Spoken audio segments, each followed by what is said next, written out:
बचपन में हम लोग किसी न किसी चीज से जरूर डरते हैं और कई लोग बचपन में ना एलिवेटर से जरूर डरते हैं, यानी कि लिफ्ट से। तो आज की जो कहानी है वो एक छोटे लड़के की है जो कि एक एलिवेटर से बहुत ज्यादा डर जाता था। उसका नाम सुनते ही वो कांप जाता था। अब ऐसा क्यों था? ऐसा तो नहीं था कि वो बचपन से ही पैदाइशी मतलब एलिवेटर से डर लगता था उसको, बट वहां पर जहाँ वो शिफ्ट हुआ था ना जिस अपार्टमेंट में, वो ना एक हॉन्टेड अपार्टमेंट था और वहां पर जो बच्चे थे उनमें कुछ ऐसा रूमर फैला हुआ था एलिवेटर्स को लेके कि यहाँ पर ना इस एलिवेटर से बच्चे गायब हुए हैं बहुत सारे। और जो एडल्ट लोग थे वो मानते नहीं थे कि ये इस एलिवेटर का ही कारनामा है, इस हॉन्टेड एलिवेटर का। लेकिन जो बच्चे थे उन्हें पता था कि इस एलिवेटर में जरूर कुछ ना कुछ गड़बड़ तो जरूर है। तो चलिए इस कहानी को शुरू करते हैं। एक लड़का था जिसका नाम था केनेथ और वो अपने मॉम डैड के साथ एक गाँव में रहता था। एंड उसके डैड की अब एक जॉब लगी थी शहर में, तो उन्हें यहाँ पर शिफ्ट होना था, इसलिए वो एक अपार्टमेंट में शिफ्ट हो जाता है जो की एक ओल्ड रेजिडेंशियल बिल्डिंग थी और उन्हें घर मिलता है 25th फ्लोर पे जो कि काफी ऊंचाई पर था। अब एक शाम की बात है जब केनेथ अपने स्कूल से घर आता है ना वहां पर, तो वो उस एलिवेटर का इस्तेमाल करता है। वहां पर जो एलिवेटर था या फिर लिफ्ट थी उसका इस्तेमाल करता है और उसको कम से कम 5 से 10 मिनट लग जाते थे उस 25th फ्लोर तक पहुंचने में। एक थका हारा दिन बीतने के बाद न स्कूल में ये टाइम जो 5-10 मिनट का है काफी ज्यादा थकान भरा होता था। तो रोज रोज केनेथ को यहाँ पर लिफ्ट से 25th फ्लोर पर जाना पड़ता था और बहुत ज्यादा थक जाता था वो स्कूल से आते हुए। अब वो तो क्या है, एक दिन की बात है जब केनेथ लिफ्ट में आता है तो उसको ना अजीब अजीब आवाजें सुनाई देती हैं उस लिफ्ट से जब वो जा रहा होता है ऊपर की तरफ। वो पहले दिन से ये चीज नोटिस करता है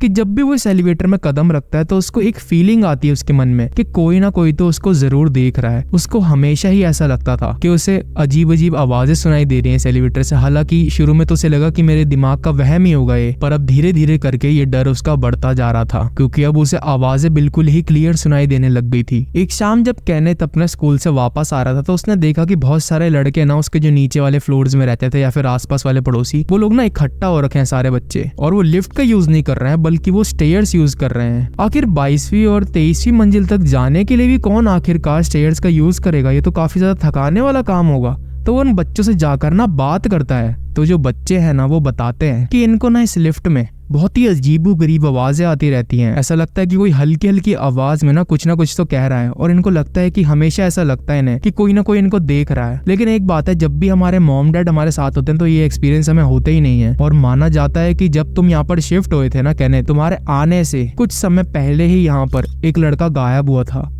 अब सारे एडल्ट्स हैं जितने भी हमारे पेरेंट्स हैं, सब लोग मानते हैं कि ये किडनैपिंग का केस है। अब वो लोग समझते हैं कि उसका किडनैप हुआ है या फिर वो कहीं ना कहीं तो चला गया है। लेकिन हम बच्चों को पता है कि आखिरी टाइम हमने उसे इस एलिवेटर से जाते हुए ही देखा था। ये चीज सुनकर केनेथ ना एकदम डर जाता है। कहते हैं कि मुझे तो ये बात पता ही नहीं थी और मुझे भी यहाँ पर बहुत अजीब अजीब फीलिंग आती है। और इसके बाद फटाफट केविन अपने मतलब रूम में जाता है, ऊपर अपने फ्लोर में भागता हुआ सीढ़ियों से ही। वो एलिवेटर में पैर रखने का साहस ही नहीं करता, बिल्कुल डर जाता है। वो अपनी मॉम के पास जाता है वहां पर और बताता है कि मॉम ऐसी ऐसी बातें चल रही हैं नीचे की एलिवेटर ना यहाँ का हॉन्टेड है, यहाँ पर एक लड़का गायब हो गया था। तो उसकी मॉम ना हंसते हुए इस चीज को बिल्कुल टाल देती है कि ये सब ना जवान लड़के जो तुम हो आपस में एक दूसरे को डराने के लिए, अपने छोटे बच्चों को डराने के लिए अपने से ये सब यूज करते हो, ऐसे ऐसे टैक्टिक्स और ऐसी कहानियां सुनाते हो तुम लोग। वो सब तुमसे बड़े थे और तुम्हें सिर्फ डरा ही रहे थे, ऐसा कोई बात नहीं है, ये घर कोई हॉन्टेड नहीं है, चुपचाप अपना मतलब अब ट्यूशन जाओ तुम। केविन अपनी मॉम से तो ये बात बहुत ही ज्यादा मतलब उम्मीद के साथ लाया था कि मुझे भी वहां पर ऐसी फील होती है, पर उसे भी पता था कि अब मेरी मॉम इस चीज को मानेंगी ही नहीं। इसके बाद से वो स्टेयर्स का यूज करना शुरू कर देता है। हर एक दिन वो स्टेयर्स से आता जाता था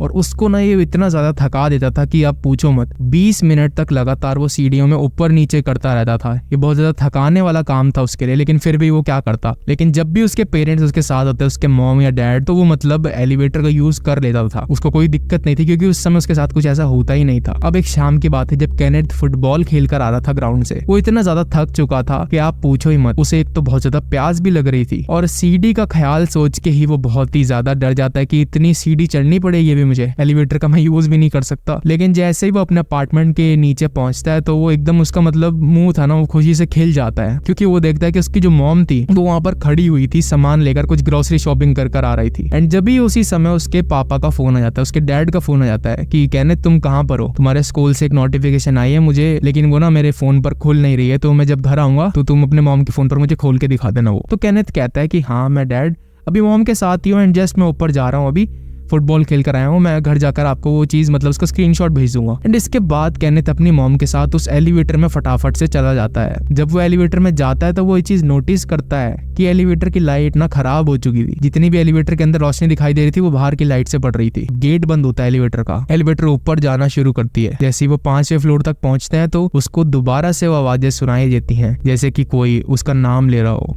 केनेथ ऐसे करके। उसकी मॉम अभी भी बिल्कुल सीधी सादी खड़ी हुई थी बिना किसी रिएक्शन के। वो अपनी मॉम से कहता है, मॉम आपको ये आवाज सुनाई दे रही है ना? मैं आपको इन्हीं आवाजों के बारे में बता रहा था कि मुझे आवाजें आती रहती हैं ऐसी। जब भी मैं अकेले इस एलिवेटर में ट्रैवल करता था मुझे ऐसी आवाजें जरूर आती थी, आप मेरा विश्वास नहीं करती थी, अब तो आप सुन सकते हो ना आवाजें। उसकी मॉम ना एक बहुत ही ज्यादा क्रीपी वॉइस में जवाब देती हैं, केनेथ क्या तुम सच में विश्वास करते हो कि मैं तुम्हारी मॉम ही हूँ? और उस दिन के बाद केनेथ किसी को भी नहीं दिखा। जो उसके पेरेंट्स थे वो बहुत ज्यादा ढूंढते हैं उसे। उसकी जो फुटबॉल की एकेडमी थी वहाँ फोन करते हैं कि केविन आया घर या नहीं आया, लेकिन उसके डैड जो थे वो बताते हैं कि केविन ने तो मुझे लास्ट टाइम फोन किया था कि तुम ग्रोसरी शॉपिंग करके आ रही थी और तभी वो मतलब तुम्हारे साथ ऊपर जा रहा था। तो उसकी केविन की मॉम कहती है कि नहीं ऐसा नहीं है, मैं तो ग्रोसरी शॉपिंग पहले ही करके ला चुकी थी। और ये चीज सुनकर वो बहुत ज्यादा शॉक हो जाते हैं। लेकिन जो बच्चे थे ना उस अपार्टमेंट के वो ये चीज समझ चुके थे कि केविन अब कहाँ जा चुका था। जी हाँ, उस एलिवेटर ने केविन को गायब कर दिया था और केविन का नाम भी अब उस बच्चे के साथ जुड़ चुका था जो कि इस एलिवेटर की वजह से गायब हुए थे। लेकिन जैसे जैसे कार्यवाही आगे बढ़ती है केविन के मॉम डैड सीसीटीवी भी चेक करवाते हैं तो सीसीटीवी में देखा जाता है उस लिफ्ट में अकेला चढ़ रहा था, उसकी मॉम उसके साथ नहीं थी। एंड वो फोन पे कुछ टेक्स्ट भी कर रहा था जो कि वो अपने डैड को टेक्स्ट कर रहा था। और इसके बाद भी लेकिन बड़े लोग समझ नहीं पाते कि हाँ वो एलिवेटेड हॉन्टेड थी या नहीं, लेकिन जो बच्चे थे वो अच्छे से समझ गए थे। और ये जो स्टोरी है ये रेडिट पर शेयर करी थी उसी एक अपार्टमेंट के लड़के ने। अगर आपको ऐसी ही डार्क स्टोरीज पसंद आती हैं तो हमारे चैनल को सब्सक्राइब जरूर करें एंड इस वीडियो को लाइक जरूर करें एंड अपने उन फ्रेंड्स के साथ जरूर शेयर करेंगे वीडियो जो कि ऐसी स्टोरीज में थोड़ा इंटरेस्ट रखते हैं ताकि उनको भी थोड़ा थोड़ा एंटरटेनमेंट मिलता रहे। Thank you for watching this video.